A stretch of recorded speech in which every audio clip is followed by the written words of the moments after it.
o nosso encontro, ele vai ser pautado dessa vez por um texto do Girish Shambu, certo? Que é um crítico do sul asiático, mas que reside nos Estados Unidos e, portanto, tem a sua prática muito inserida dentro do contexto da crítica norte-americana, saca? Enfim, a gente vai tentar entender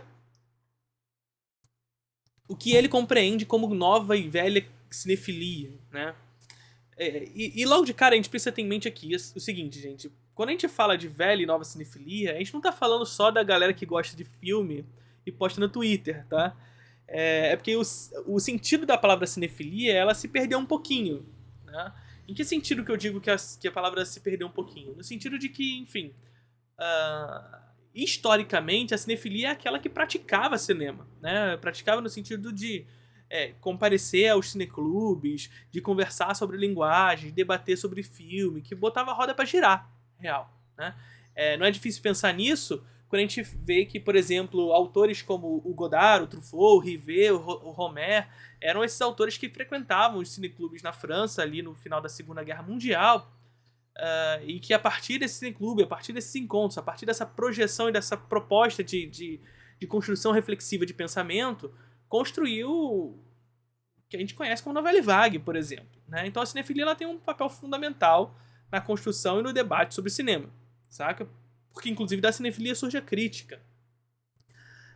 Com o tempo o termo cinéfilo ficou meio perdido e eu acho uma bobagem essa perda, até porque, enfim, atrapalha um pouco o debate de fato sobre cinema. Mas vamos lá. Hoje a gente vai conversar sobre o que o Girish Shambu chama de velha e nova cinefilia, o que ele tenta consolidar sobre o que é velha e o que é nova cinefilia. E vocês vão ver no texto dele muito claramente, a gente vai conversando durante o texto também, mas vocês vão ver durante o texto dele que ele, para construir o que ele acha que é a nova cinefilia, claro, ele vai dizer o que não é a nova cinefilia. E ele vai encontrar nesse não é a velha cinefilia. E aí quando ele vai tentar dizer o que é a velha cinefilia, claro, ele vai nos pontos que ele considera frágeis dessa velha cinefilia para dizer o que a nova cinefilia é, saca? Dizer como a cinefilia ela é superior, ela supera a cinefilia anterior, ou seja, a cinefilia antiga, a velha cinefilia, e portanto é o caminho a ser seguido.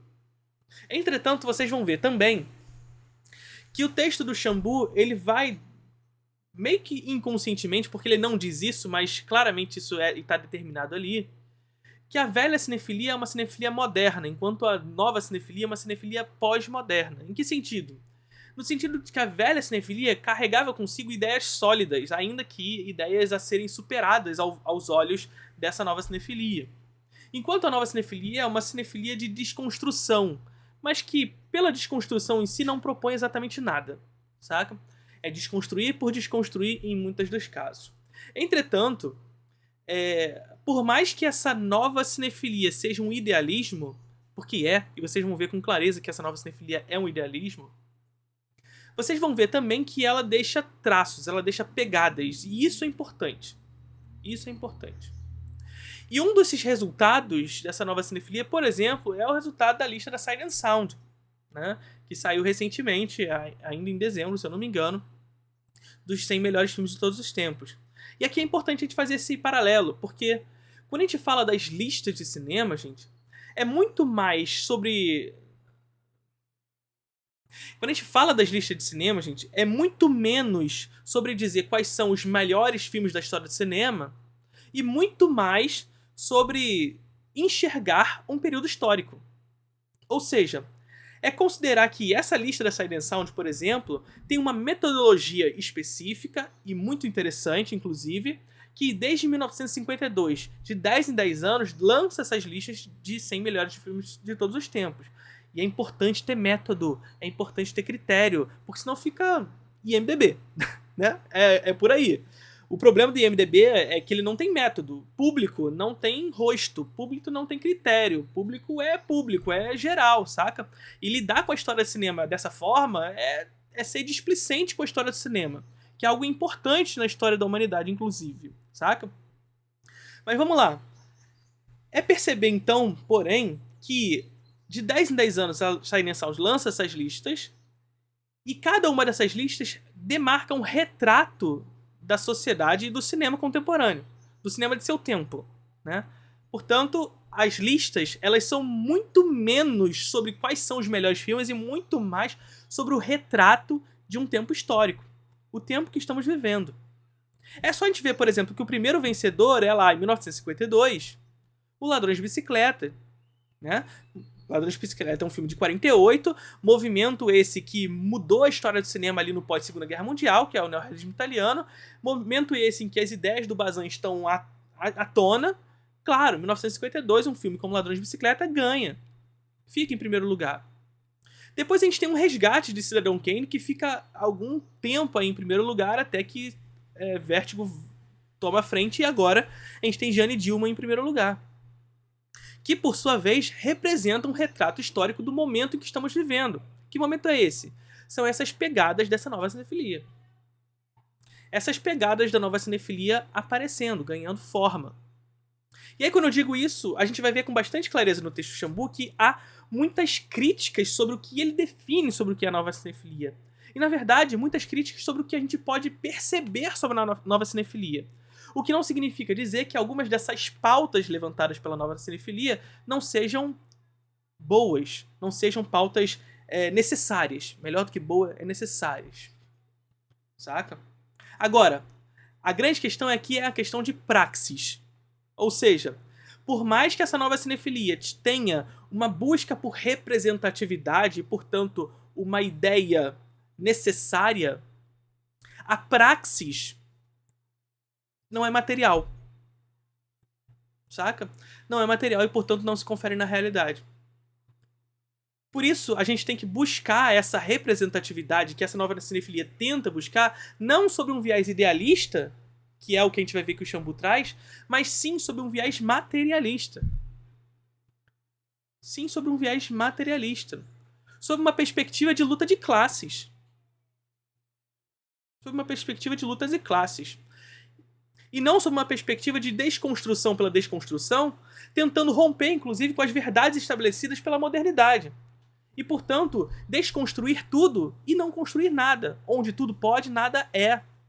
E aqui está o grande problema do texto do Chambu e dessa dita nova cinefilia que ele tenta construir de maneira idealista. Mas vamos ao texto.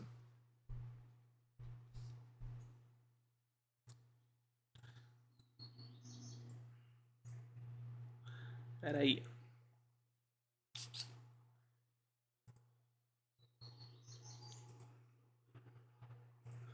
Show? Vocês estão vendo direitinho aí o texto?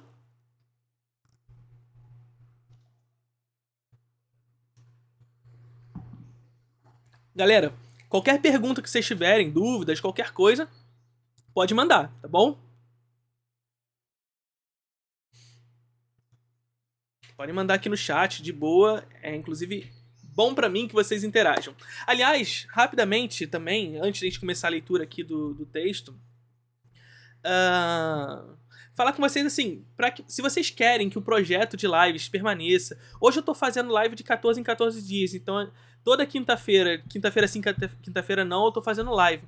Mas a minha ideia é que isso aqui seja constante. Inclusive, se eu pudesse, eu faria isso aqui todo dia da semana, pelo menos segunda, terça, quarta, quinta e sexta, sabe? Mas eu preciso me manter, né? Eu preciso me sustentar. Então, por isso eu vendo os cursos. Mas se você quer que isso aqui se torne um projeto, gente, assim, tem aqui, aqui na Twitch, vocês podem ver aqui embaixo, ou aqui do lado, não sei como é que funciona, um link pro Apoia-se. Vocês podem contribuir com uma quantia que vocês quiserem, certo? A quantia é da forma como vocês quiserem, vocês não precisam se preocupar em doar R$100 por mês, nada disso. Lá tem qualquer quantia, e qualquer quantia vai ser importante. Ou vocês podem contribuir aqui no Pix, aqui embaixo, certo? Então, qualquer um dos dois, tanto o Pix quanto o Apoia-se, vocês podem contribuir. Inclusive, via Pix, eu vou estar conferindo aqui pelo celular, se chegar algum Pix, claro. Vocês podem deixar mensagem pelo Pix e eu leio a mensagem aqui, se for uma dúvida ou qualquer mensagem que vocês queiram deixar também, beleza? Professor, você precisa fazer uma live sobre o fim da pirataria. Boa, vou anotar. Vou anotar agora, que inclusive, que é sempre bom essas ideias de live mesmo. Tô anotando aqui, ó. Não é mentira, não.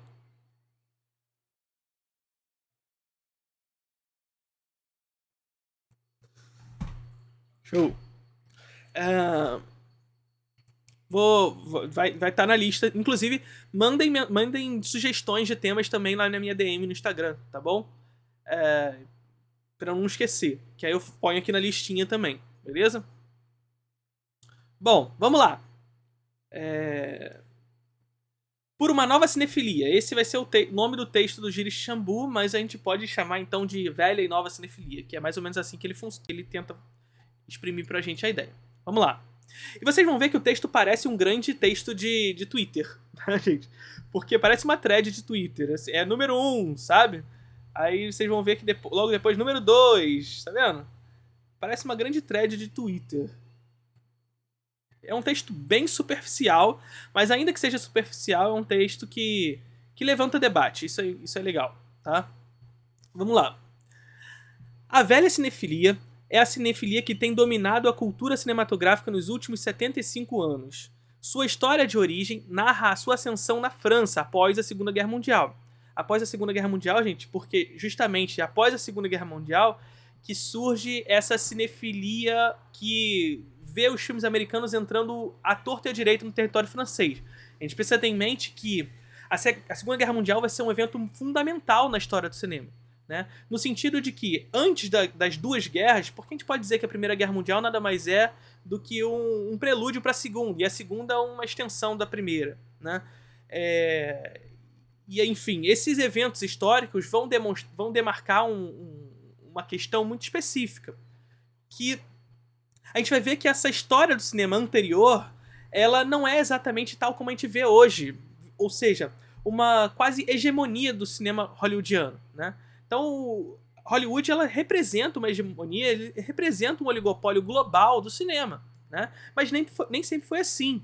Lá no início do cinema, antes das duas grandes guerras, a gente tinha a Itália como uma grande indústria, a Alemanha como uma grande indústria, Dinamarca, França, Japão. Claro, ainda países imperialistas, mas havia uma disputa entre esses países. O fim da Segunda Guerra Mundial representou uma destruição ou desmantelamento dessas indústrias desses países da Europa e do Japão. Né? A gente precisa lembrar que são esses os países que são palco da Segunda Guerra Mundial. E, portanto, essas indústrias se desmantelam de certa forma. Agora, é claro, essas indústrias eram fortes nesses territórios. E, por assim dizer, se elas eram fortes nesses territórios, significa dizer que elas também construíam público nesses países. Quando essas indústrias se desmantelam, o público permanece. A demanda continua ali. Ela precisa ser atendida. E quem vai atender essa demanda? Estados Unidos da América. Hollywood. Aliás, a construção do oligopólio e da hegemonia global de Hollywood no cenário do cinema se pauta pela guerra, pela dominação cultural. Exclusivamente. Certo? Agora, acontece que esse cenário que é construído nesse momento, do fim da Segunda Guerra Mundial, faz com que esses filmes americanos entrem à torta e à direita no território francês. E essa cinefilia que está sendo construída, essa velha cinefilia que o Shambu está chamando aqui, é justamente essa cinefilia que vai assistir muito desses filmes americanos. Inclusive, por exemplo, a gente falar de cinema noir, só tem essa nomenclatura porque essa nomenclatura foi dada pelos franceses, nesse momento histórico, no pós-Segunda Guerra Mundial. Saca? Então, repara que a gente fala de uma cinefilia surgindo, uma velha cinefilia nesse caso, surgindo nesse contexto do pós-Segunda Guerra Mundial, certo? Não sei se você já comentou, mas poderia comentar sobre os comentários de Tarantino e Scorsese sobre o monopólio da Marvel. Eu não vi o comentário do Tarantino. O do Scorsese a gente já conhece bem, mas o Tarantino eu não cheguei a ver. Vou colocar aqui na lista também pra estudar isso, pra ver como é que foi, pra gente poder trabalhar. Aliás, gente, vocês estão escutando um barulho, ruído? Só pra eu saber.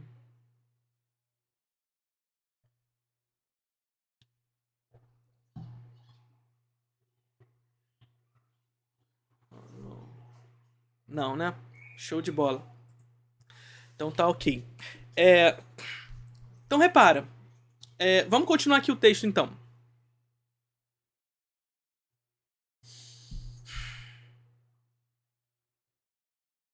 Após a Segunda Guerra Mundial, com sua consagração do autor, o seu culto à mise-en-scène, ao longo dos anos, essa história produziu uma marca profunda na cultura cinematográfica da Europa Ocidental.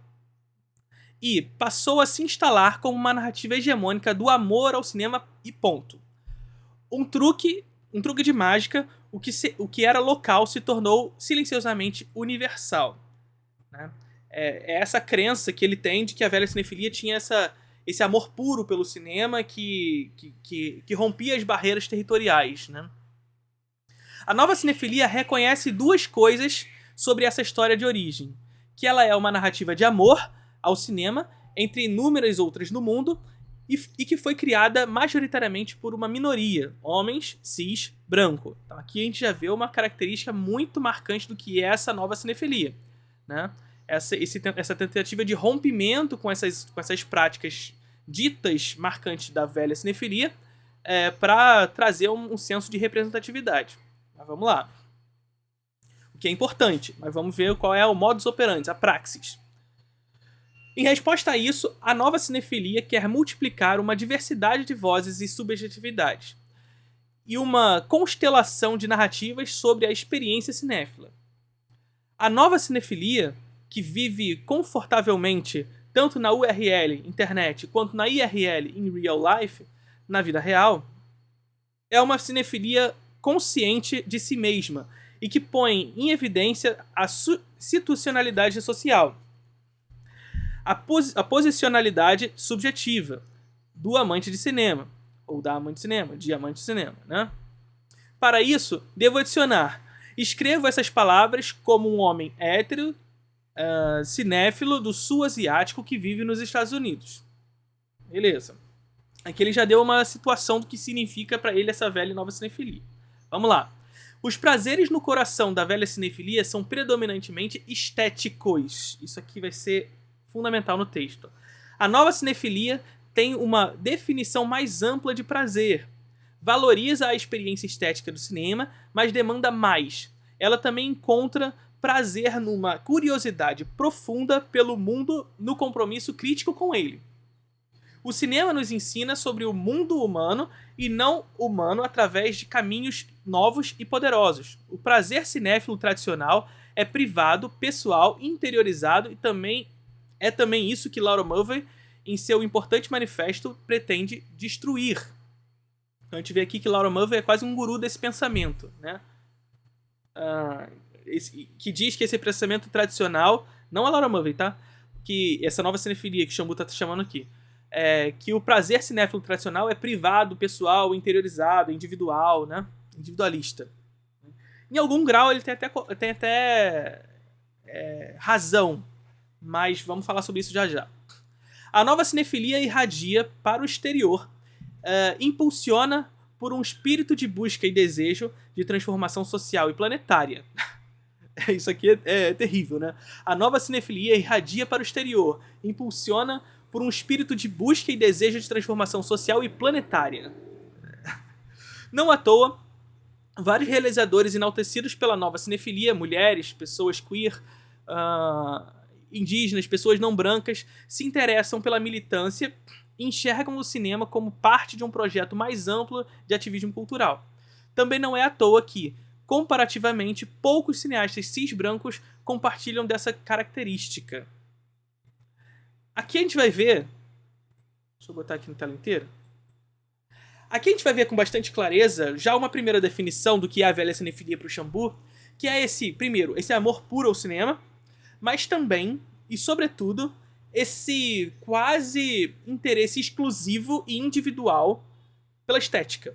Né? Então a apreciação e o prazer do cinema da velha cinefilia se dá por um valor interiorizante, individual, que se manifesta pela estética.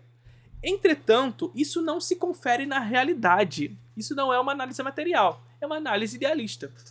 É só a gente pensar, por exemplo, em dessas grandes figuras do que é a velha cinefilia, chamado Jacques Rivette, Que a gente viu no nosso encontro passado aqui na live, a gente falou sobre da abjeção, sobre como filmar o Holocausto, onde o Rivet discursa sim sobre como filmar determinados temas e, portanto, um discurso estético. O Rivet está falando sobre estética, mas na compreensão de que o discurso estético carrega consigo moral, carrega consigo ideologia. Ou seja, na forma do filme, há ideologia. Na forma do filme, há discurso. E aí o Rivet usa como exemplo o Capo, do Gillo Pontecorvo, e a gente vai ver que o Gillo Pontecorvo é um autor de esquerda. É um autor que tem na sua carreira características de filmes anticoloniais. Mas, quando ele vai fazer Capo, ele faz um filme antinazista, anti-campos de concentração, mas a forma do filme nos indica uma espetacularização que banaliza o tema. A preocupação do Rivet é estética? É. Mas a preocupação estética está desprovida de ideologia? Está desprovida de materialidade? Não. Aí está o problema. Aí está o problema. Saca? Vamos continuar. Misericórdia, o que ele usou quando escreveu isso? Mas esse é um texto que é um manifesto muito importante para essa nova cinefilia, tá, gente? Que, mais uma vez, eu acredito que essa nova cinefilia tem, sim, uma ideia importante, mas ela é liberal. A nova cinefilia é liberal, é esquerda liberal. Sabe? A nova cinefilia, ela carrega consigo esse espírito da esquerda liberal. E aí, enfim, problema. Porque, é claro, esse discurso de representatividade é facilmente assimilado pelo mercado. Facilmente. Vamos perceber isso já já. Vamos continuar aqui. Chegou no fim não, Abdala. A gente termina por volta de 6, 6 e 10, tá bom? Vamos continuar. O ato de avaliar é central para a velha cinefilia. Né? O ato de avaliar é central para a velha cinefilia. Elaboração de listas, classificações, criação de hierarquias e níveis, essas atividades, em larga medida, reconhecidas como uma propensão masculina, são importantes para a velha cinefilia. Um dos seus textos sagrados, The American Cinema, do Andrew Serres, definitivamente ilustra esse impulso. Na cultura cinematográfica, o valor flui do prazer. Né? E visto que a antiga cinefilia privilegia o prazer estético, há muito tempo esse tem sido o principal critério de valor dos filmes. É o que a gente estava falando agora, né? Para a nova cinefilia, através de sua compreensão alargada, isso, ele é muito confiante, né? Para a nova cinefilia, através da sua compreensão alargada de prazer e valor, os filmes que privilegiam vivências, subjetividades, experiências e universos de pessoas marginalizadas se tornam automaticamente valiosos. Automaticamente valiosos.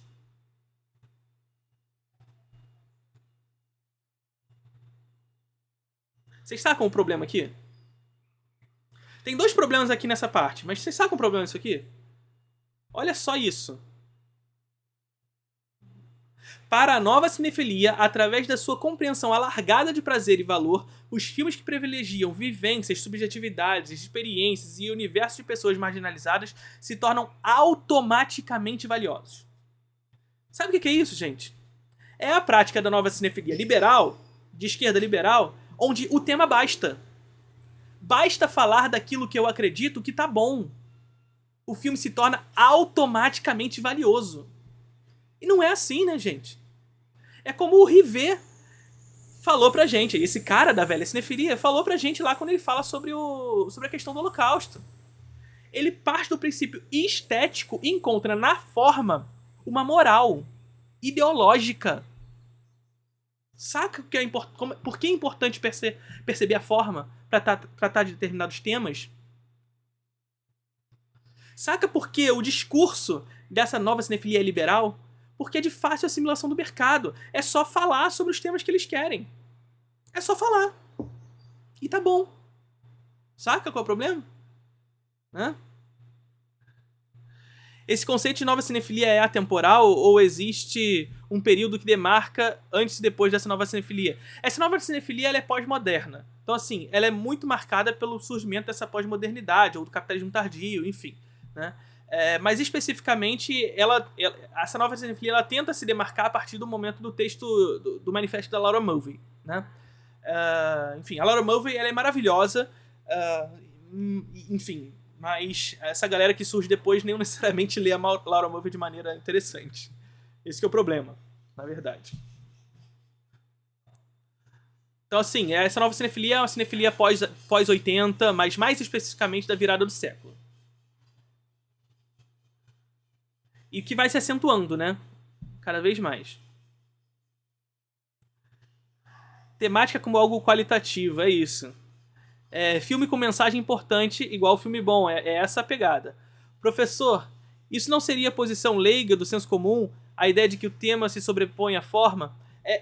Existe um pouco de senso comum, mas aqui não, sabe? Aqui existe uma questão de militância, de fato, na prática, que, enfim, não é um problema, e muito pelo contrário, é o que eu disse agora, a estética carrega também militância, mas que, por esse lado, acaba descolando o filme da sua materialidade, saca? Porque é isso, todo filme, isso é muito importante, e até uma crítica o que a gente pode chamar de velha cinefilia. O filme, ele não é descolado do mundo. O filme ele não é descolado da realidade, ele não é descolado da materialidade da realidade, saca? E por isso ele carrega consigo os problemas de seu tempo, do seu território e da sociedade, dos problemas sociais que a sociedade vive. É só a gente ver o neorrealismo italiano, gente. Não tem como ter um caso mais específico do que esse. Mas desconsiderar, nesse sentido, o projeto formal que o filme carrega para tratar de um tema que está na materialidade do mundo é desconsiderar também a materialidade. É desconsiderar, por exemplo, a materialidade empregada pelo neorrealismo. É desconsiderar, por exemplo, a estética da fome, quando a gente vai falar do neorrealismo, do cinema novo. Saca? Ou seja, há um projeto estético também para tratar dos temas. E nessa estética há uma proposição de militância, há uma proposição ideológica, onde a representatividade, portanto, deve carregar essas questões. Jordan Peele é um cineasta da cabeceira dessa nova cinefilia. Sim, é um cara de cabeceira dessa nova cinefilia, mas eu ainda acredito que o Jordan Peele ele tem um quê de, entre aspas aqui, porque vamos usar a nomenclatura do que o nosso Xambuque tá falando, ele tem um quê de velha cinefilia que tá muito marcado no Nope, tá? Que é uma crença na forma, sabe?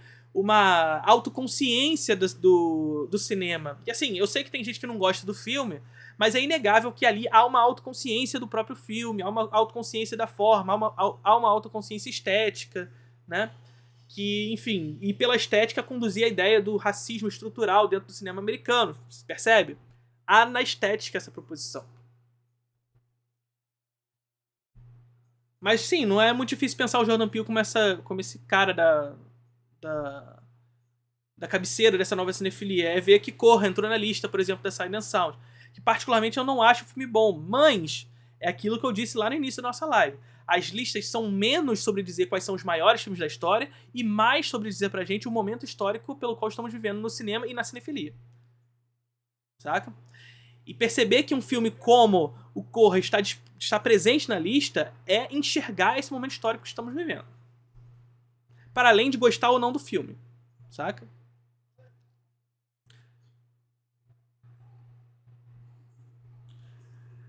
É uma militância contra o cinema, então... a ideia é que o tema, se basta, não abriria espaço para um vazio genérico da forma. Eu não acredito que seja contra o cinema, porque aí a gente vai tentar começar a discutir o que é cinema, né? E aí, enfim, cinema é uma arte industrial, é uma arte que surge no capitalismo industrial, enfim. Esse cinema que surge no capitalismo industrial, claro, ele é criado e ele é usado ao longo da história. O trabalho empregado nesse cinema ao longo da história é para atender os interesses do capitalismo industrial, portanto, do lucro. Né? E nesse sentido, né, Bueno, partindo desse pressuposto, é claro que a apropriação do tema é de valor fundamental do cinema industrial, desse capitalismo industrial. Agora, buscar esse cinema que compreende a materialidade do mundo social é romper com a lógica de capital. É romper com a lógica do capitalismo. É superar o capitalismo. Superar o capitalismo. Percebe? É compreender que sim, os temas são importantes, mas a maneira como eles são filmados também carregam ideologia. E que, sobretudo, dentro da concepção de que o cinema é uma construção histórica do capitalismo industrial, essa ideologia que a estética carrega, historicamente, é a estética da classe dominante. Então é a Netflix fazer filme que insere lá no meio a torta e a direita sem nenhum critério uma fala feminista, por exemplo, e perceber que aquele discurso ali nada mais é do que essa esquerda liberal, que é facilmente assimilado por essa lógica de mercado. Ou seja, é o capitalismo se apropriando do discurso e da militância de grupos minoritários. Porque esse tipo de discurso não interfere e não afeta em nada. É inofensivo ao capitalismo. Por isso que eles entram com facilidade. São inofensivos.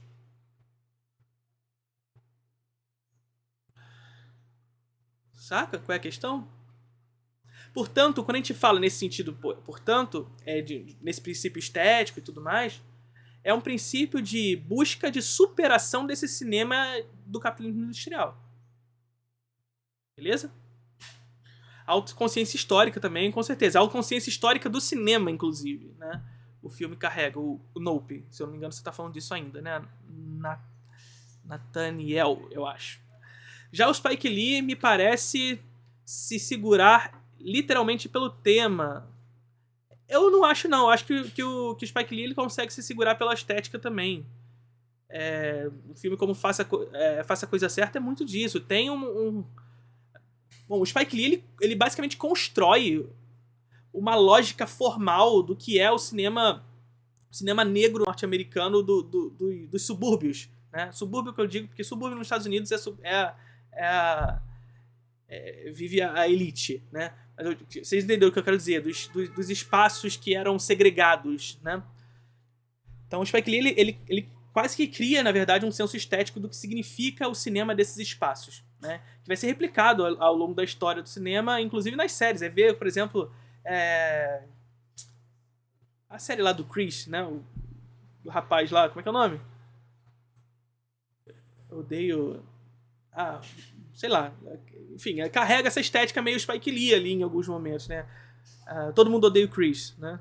Enfim, carrega essa estética meio Spike Lee. Isso. Ele cria essa estética que é muito própria da sua prática mesmo. Enfim, eu acredito que tá na forma também, no caso do Spike Lee. Vamos lá, vamos continuar aqui. A gente não consegue terminar, são 10 pontos. O autorismo, ó, vamos lá.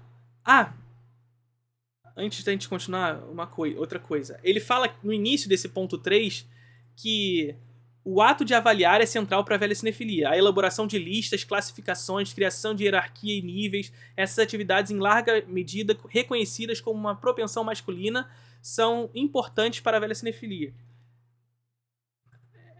É incompreensível essa parte do texto dela, né? Dele. É incompreensível essa parte do texto dele.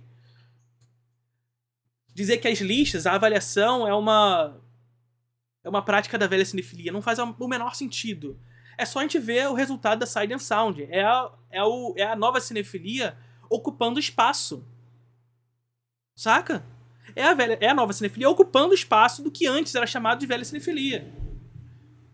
O que, mais uma vez, é importante porque essa nova cinefilia busca essa representatividade. Sem essa nova cinefilia, não teríamos Jane Gilman em primeiro lugar. Não teríamos Corra dentro da lista. Não teríamos Retrato de uma Jovem em Chamas. Não teríamos uma série de outras cineastas mulheres. Não teria filmes africanos. Né? Agora, a gente precisa discutir o modus operandi dessa nova cinefilia, que é liberal. Aí que tá o problema. Que é o que a gente estava discutindo agora. Mas vamos lá.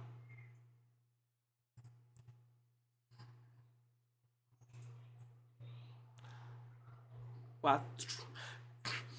O autorismo é a pedra angular da velha cinefilia. Ao sustentar a posição, como fez François Truffaut, de que o pior filme de um autor é inerentemente mais interessante do que o melhor filme de um não-autor, o autorismo se tornou um eficiente mecanismo para multiplicar sem cessar o discurso sobre um número limitado de realizadores, quase sempre homens. O autorismo, em outras palavras, e aqui para mim ele está até correto, até aqui. O autorismo, em outras palavras, se tornou uma palavra de manspreading. O mito da escassez de filmes da escassez de filmes que não sejam de homens, tal como alimentado pela política dos autores, está finalmente sendo explodido pela nova cinefilia, que é maravilhosa, né? A atitude da nova cinefilia perante o autorismo é ambivalente. Por mais que tenha favorecido os realizadores masculinos até então, não há nada necessariamente masculino no autorismo. Ele também pode ser facilmente usado como método fértil para gerar análises, textos e discussões a respeito, especialmente de cineastas mulheres e cineastas não brancos. Isso aqui, beleza. O autorismo pode ser empregado para isso. 5. A velha cinefilia reivindica que é aberta e eclética. Tá vendo? Olha só como é a estrutura do texto dele, né? Ele joga uma frase sobre o que significa a velha cinefilia sem desenvolver ela, e em seguida fala tudo que a nova cinefilia é de incrível, maravilhosa e cheirosa contra essa velha cinefilia, né? Vamos lá. Aqueles que aderem a ela há muito se satisfazem em espalhar suas redes para incluir tanto o cinema comercial quanto o cinema de arte, filmes contemporâneos e antigos, nacionais e internacionais, além de uma variedade ampla de gêneros. Embora esse seja um impulso admirável, ele não chegou a cumprir na realidade suas promessas de inclusão. Beleza, concordo. A cinefilia tradicional privilegia o formato do longa-metragem. Aqui começa o problema. A cinefilia tradicional privilegia o formato do longa-metragem narrativo de ficção. Outras formas valiosas, como a televisão seriada, os curta-metragens, as séries, os vídeos de internet, os trabalhos experimentais e até mesmo os filmes documentários, não têm o mesmo espaço cativo. Realizadores de grupos marginalizados, isso é, que não são brancos ou homens cis, enfrentam barreiras muito mais altas na realização de longa-metragens de ficção, razão pela qual gravitam para outras áreas de plataformas. Verdade. Isso atesta, é verdade, mas a resolução do problema é terrível. Isso atesta que as formas não dominantes da imagem em movimento, nas quais esses artistas geralmente trabalham, não recebem a mesma atenção. Verdade. Não recebem a mesma atenção. Quais são essas formas? É isso que ele chamou aqui em cima, né? De, enfim... cadê? Televisão seriada, curta-metragem, séries de vídeos, internet, trabalhos experimentais e até mesmo filmes documentários, né? A nova cinefilia atende ao chamado do Soulmeyer, né? De Soulmeyer, pela justiça representacional, aspirando uma verdadeira inclusividade, e abraçando a maior variedade possível de formas e artistas que produzem imagem em movimento. Isso não significa devotar a mesma atenção para todos os cineastas e todas as criações, já que esse seria o tipo de atitude morna e liberal que atribui a mesma voz a todos os lados. A gente viu que isso aqui é completamente idealista, porque tudo que ele escreveu aqui é liberal. Em lugar disso, uma vez que a velha cinefilia há muito tem privilegiado cineastas pertencentes às camadas sociais dominantes, a nova cinefilia concentra seus esforços nos artistas social e politicamente marginalizados, assim como nas formas institucionalmente marginalizadas que lhes são mais acolhedoras. Cada ato cinéfilo de falar, escrever e citar deve ser um ato que intervenha sobre o mundo desigual.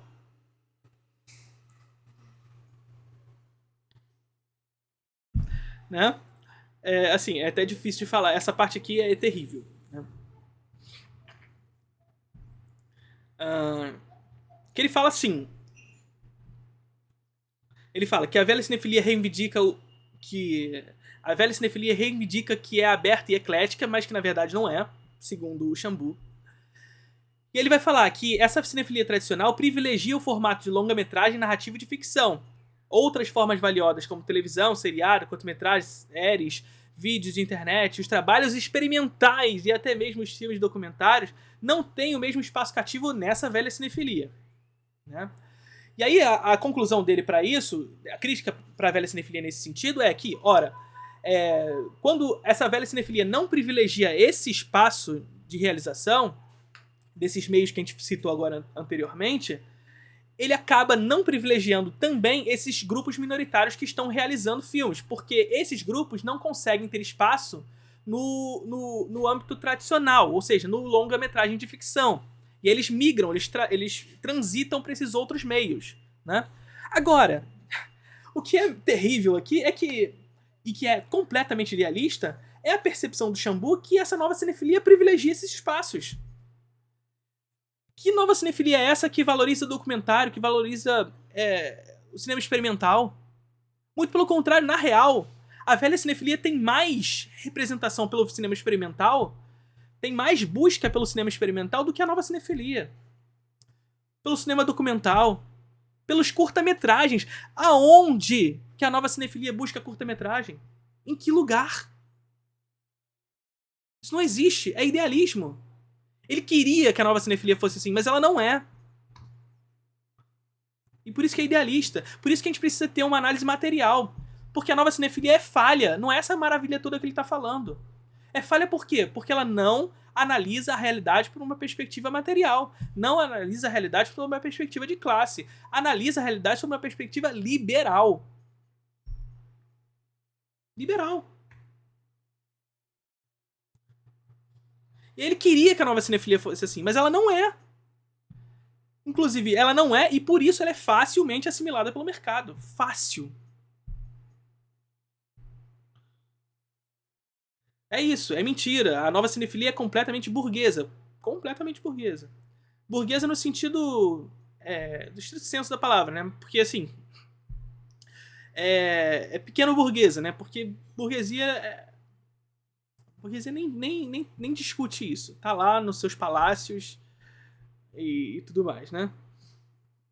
Nos seus condomínios fechados, a gente não tem acesso a essa burguesia de verdade. Mas ela atua como uma pequena burguesia. Exato, o cinema segue na mão da burguesia, só que agora ela é colorida, por aí. Na verdade, essa burguesia ela passa a se apropriar dos discursos minoritários. E aí, como o tema basta, como o Xambu mesmo disse aqui, ora, que lindo é a Disney, né? A Disney é maravilhosa, porque a Pequena Sereia é negra agora, né? E aqui eu não tô falando que isso é ruim, tá, gente? Não tô falando que isso é ruim. Mas a Disney não é maravilhosa por isso, né? É por aí. Saca? É o discurso de inclusão liberal, que se pauta exclusivamente pela representação frágil e não pelo rompimento da estrutura de dominação de classe. Porque o problema é uma estrutura de classe, é um problema de dominação e de opressão de classe que acaba caindo sobre a perspectiva de raça, de gênero e tudo mais. E se a gente for nessa representatividade liberal, é o discurso de fácil assimilação, é só eu me ver na televisão, sabe? Que é muito importante, mas não basta, precisa quebrar a estrutura de dominação. É aí que tá o problema.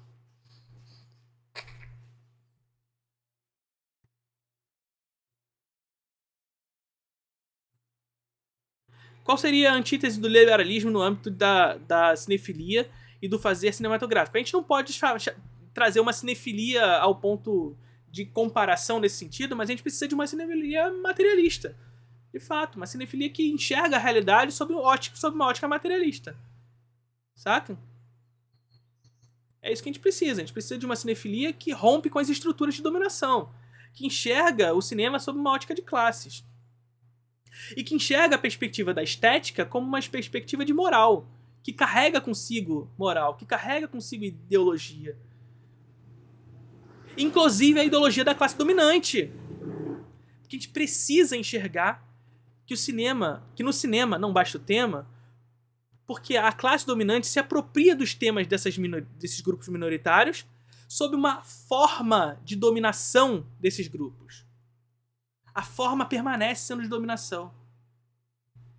Esses grupos agora, o que acontece com essa representatividade liberal, na verdade, é inseri-los em mais um grupo de dominação, que é o grupo de dominação do mercado, do consumo. Porque se antes eles não estavam inseridos na lógica do consumo, agora eles estão, eles fazem parte agora, e esse é o único grupo pelo qual eles estão inseridos, é no grupo do consumo. Eles passam a ser consumidores da sua própria imagem. E, portanto, dominados por uma lógica de classes. Mais ainda. Porque a ideologia é a ideologia dominante. É essa a ideologia que está na estética dos filmes da Netflix. É essa a ideologia que está na estética dos filmes, enfim, da Disney. Saca? É por aí. É absolutamente enlouquecedor discutir com um liberal porque eles se recusam a olhar para a realidade. Com certeza. Liberal é idealista em todos os sentidos. Né? Liberal é idealista em todos os sentidos. Porque nada que eles digam eles se conferem na realidade. Ah, não, precisamos de Estado mínimo. Menos Estado, por favor. Né? E essas coisas todas. E aí eles não conseguem perceber que não há capitalismo sem Estado. E isso já quebra tudo. Não há capitalismo sem Estado. Não haveria cinema americano, tal como a gente conhece, e a gente falou lá no início sobre a questão da guerra e tudo mais, que o cinema americano se pautou pela guerra, e se pautou pela guerra com ajuda e financiamento do Estado, porque não há mercado privado, não há propriedade privada sem a defesa da propriedade privada pelo Estado. Defesa e manutenção com investimento. O cinema americano se tornou o que se tornou porque os Estados Unidos os Estados Unidos investiu na Europa no pós-Segunda Guerra Mundial. Lembra de todas aquelas políticas de revitalização da Europa e tudo mais, que, enfim, não é porque os Estados Unidos eram bonzinhos com a Europa, mas porque a União Soviética estava crescendo ali dentro do contexto europeu, então precisava revitalizar a Europa para que a Europa ficasse no bloco ocidental, permanecesse no bloco ocidental. O cinema estava aí nesse meio, tá nesse bolo. Para atender a demanda que estava ali. Porque as indústrias locais estavam destruídas, então a gente precisa atender essa demanda. Então bota cinema americano aí. E o mesmo aconteceu no terceiro mundo, Brasil e tudo mais. No terceiro mundo é um pouquinho diferente, porque na verdade aqui a grande questão é, ora, temos temos países de crescimento populacional, de densidade... Temos países de crescimento populacional acelerado, principalmente ali por volta da década de 50, né?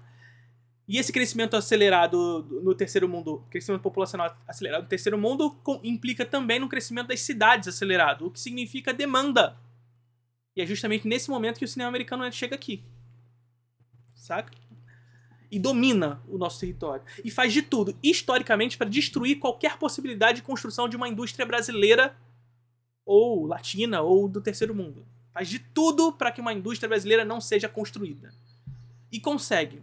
Porque no momento que a gente consegue construir essa indústria ali na década de 70, quando no fim, quando na redemocratização e surgem as ideias liberais e neoliberais à torta e à direita, né, o discurso é esse. Não, porque o Estado não sabe investir, o Estado não sabe como investir nas coisas, a corrupção, toda essa coisa que a gente está vendo hoje, né? Fácil de ver hoje. Né? O Estado não sabe fazer... É tudo corrupção, é tudo isso, aquilo. E aí acaba com a nossa indústria de cinema, destruindo a nossa empresa brasileira de cinema, a Embrafilme. E o que acontece? O Brasil, que tinha construído um público cativo, ou, portanto, uma demanda pelos seus próprios filmes, se vê carente de cinema. Ou seja, não há mais filme brasileiro sendo produzido. É claro que havia filme brasileiro sendo produzido, eu estou falando numa escala mais geral, mas havia gente para assistir. Mais uma vez, o que acontece? Vem os Estados Unidos e ocupa esse espaço. O resultado é o que a gente vê hoje. Nenhum filme brasileiro nas salas de cinema. O resultado é esse. Ah, Felipe, o que a gente pode esperar do governo Lula? Melhor do que tá. Com certeza. Agora, o perigo é a gente não incorrer no erro de em razão de perceber, de fato, uma melhora drástica, porque o que a gente viu agora há pouco foi um desmonte completo da nossa indústria de cinema, e acreditar que esse avanço é o avanço necessário. É o avanço necessário. Por quê? Porque muito provavelmente, e assim será, o governo Lula permanecerá sob uma estrutura liberal, neoliberal, de fomento do cinema, que é pautada pela Ancine. A Ancine não é uma empresa brasileira de cinema, de investimento em cinema, é uma agência regulatória. Criada no governo Fernando Henrique Cardoso, portanto, uma agência reguladora. Significa dizer que eu sou contra a existência da Ancine? Que eu sou contra a Lei Rouanet ou a Lei do Audiovisual? Não, muito pelo contrário. Eu sou a favor da existência de outra coisa. Mas é melhor ter a Ancine do que não ter. Vai em frente. Meu celular falando comigo aqui. É melhor ter a Ancine do que não ter. Mas não significa que é o necessário. E é isso que a gente não pode incorrer no erro quando o presidente Lula assumiu o poder.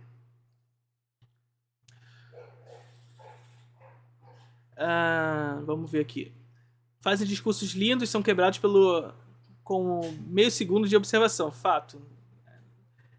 Porque é sempre a metáfora, né? Porque a metáfora é idealista. Então eu crio a metáfora da economia. A economia do país é como a economia doméstica, que é uma bobagem sem tamanho. Pelo simples fato de que o Estado pode produzir dinheiro. Você, em casa, eu acho que não produz dinheiro, né? Então, assim, eles trabalham no campo das metáforas, mas as metáforas são idealistas e logo não se conferem na realidade. Por que eles apelam para a metáfora? Porque eles não podem analisar a realidade. Se eles não analisarem a realidade, eles vão falhar. Né? Vamos lá. Tem muito disso no direito e nas ciências políticas também.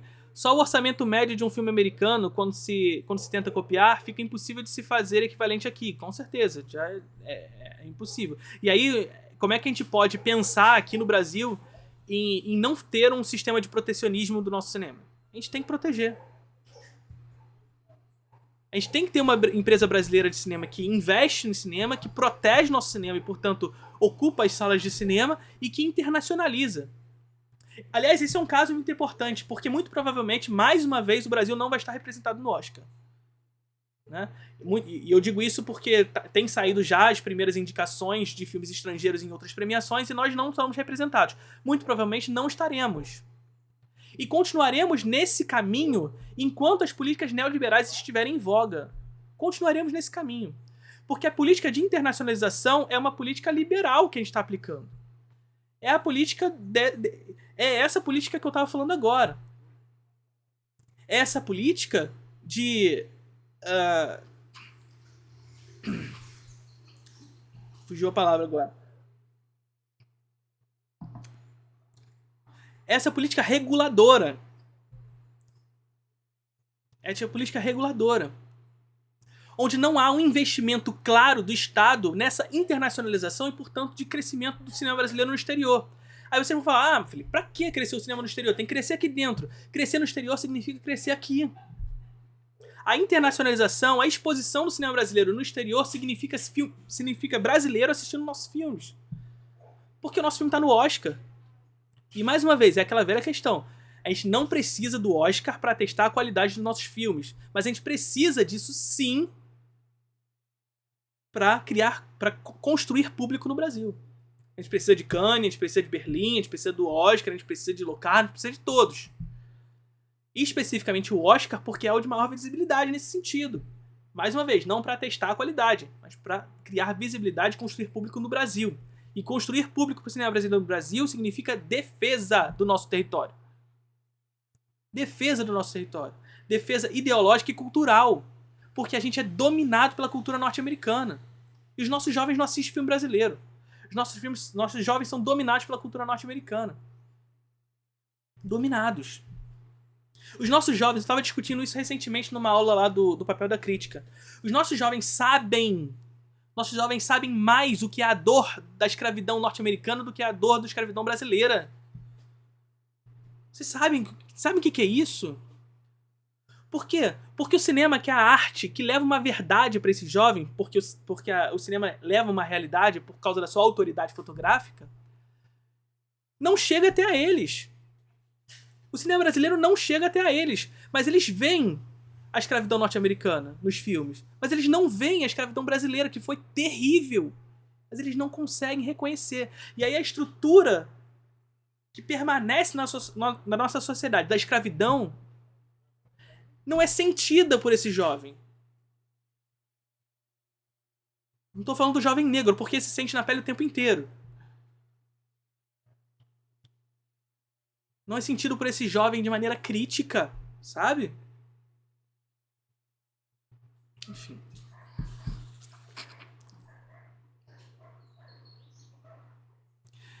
Recomendo muito um TCC da revista Rascunho, da UF, que narra essa chegada do Jack Valente, da MGM no Brasil, em pleno auge da Embrafilme. Justamente para tentar manter a hegemonia americana, é isso. Desculpa, MGM não, da MPA, isso. MPA, para quem não sabe, é o órgão de censura dos Estados Unidos, né? E de internacionalização e tudo mais também. Ainda bem, porque no Oscar só tem filme ruim. Seria preocupante se tivesse algum filme brasileiro no Oscar. Não, a gente precisa estar lá sim. A gente precisa estar lá. Mais uma vez, não para testar a qualidade do nosso cinema, mas a gente precisa estar lá para construir público no Brasil. Mas enfim, aqui no texto dele, então, ele fala dessa perspectiva logo de cara aqui, nesse último ponto que a gente leu.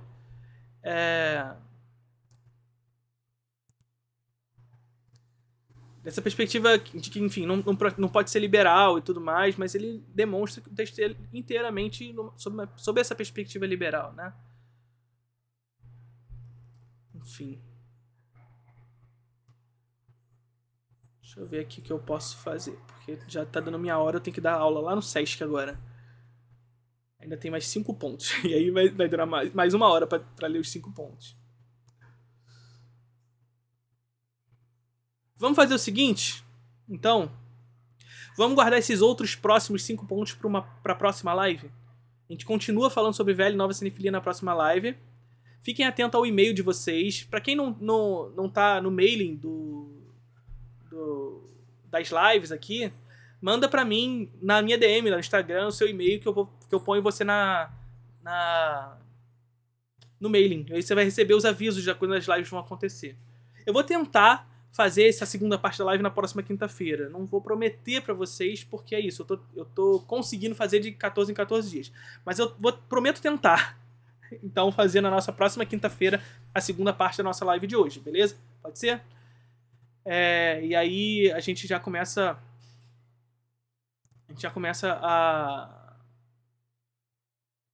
falando sobre essa nova cinefilia de novo. Aí um outro tema que vocês pediram no Instagram, que eu vou comentar com vocês, e aí eu posso jogar pro dia 29 ou pro ano que vem, depende de quando eu vou conseguir fazer a live, né? Que é as etapas da cinefilia, né? Enfim, até para vocês conversarem com os amigos que estão começando a assistir filme, ou até mesmo vocês podem estar nesse problema, né?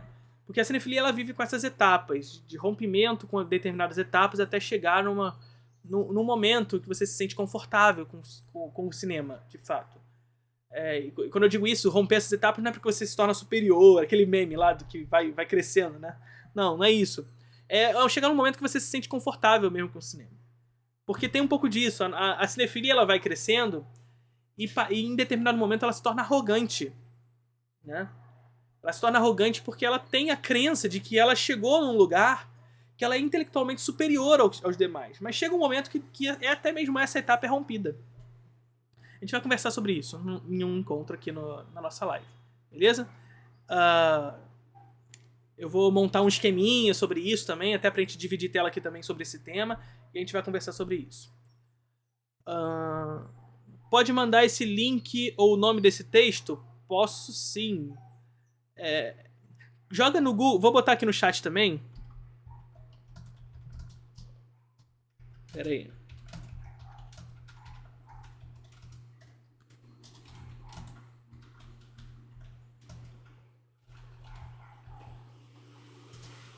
Tá aí no chat. Por uma nova cinefilia de Gires Xambu. Mas vocês podem encontrar também jogando a velha e a nova cinefilia de Gires Xambu. Tá bom?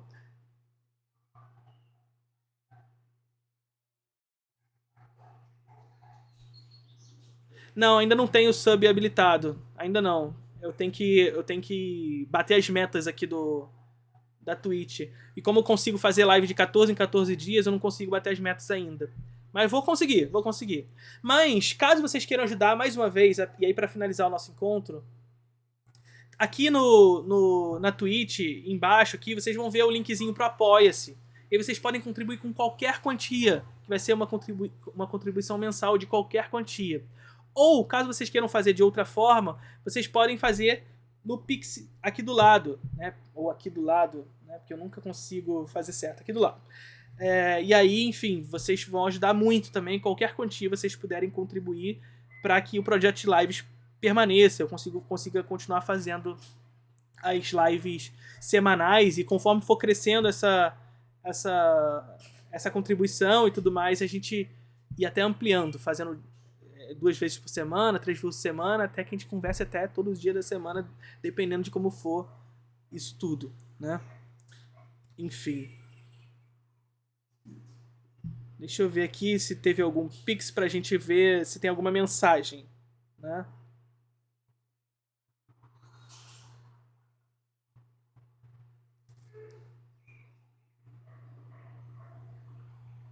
Aqui, boa.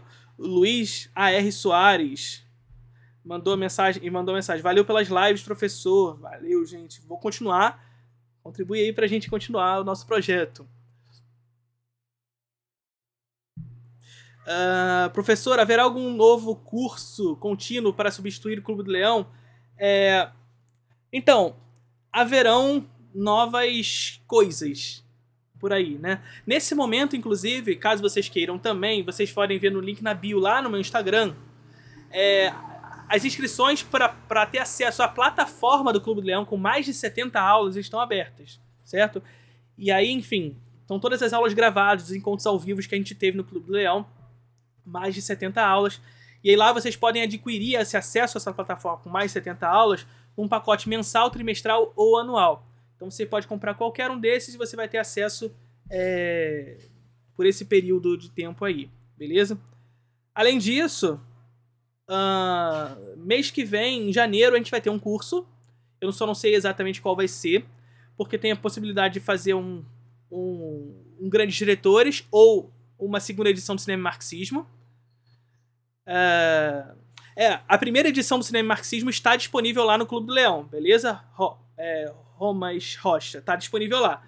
Você pode ter, se você adquirir o Clube do Leão, a assinatura do Clube do Leão, você vai ter acesso à edição do Cinema e Marxismo, tá? Mas terá também acesso a outras edições, como Cinema Contemporâneo, enfim, Cinema Maneirista, enfim, Brasil anos 80, que a gente discute muito desses problemas do cinema brasileiro dos anos 80 com relação à política global, à geopolítica e tudo mais. Tá disponível lá no Clube do Leão, sim, a edição Cinema e Marxismo, tá? Mas em janeiro a gente vai ter mais um curso, eu não sei se vai ser uma segunda edição de Cinema e Marxismo, o curso Cinema e Marxismo ele vai ser um curso em que cada edição vai ser temas diferentes, então sempre temas diferentes, beleza? E em março vai ter um lançamento de um curso novo, tá? Em março, ou mais tardar abril, um curso novo, mas esse eu não posso dar muitas informações ainda, tá bom? Fica aí no segredo, no sigilo. Beleza? Espero que vocês tenham curtido o nosso encontro. Contribuam aqui, apoiem esse Pix, vai ajudar bastante a produção das lives. E até semana que vem, gente. Até semana que vem não, até daqui a pouco. Amanhã a gente tá aí respondendo perguntas no Instagram. Tô lá no TikTok agora, né, gente? Sofrendo, sendo atacado por todos os lados pelos jovens que amam Nolan. Mas é isso. Tamo aí. Grande abraço e até a próxima, gente. Tchau, tchau.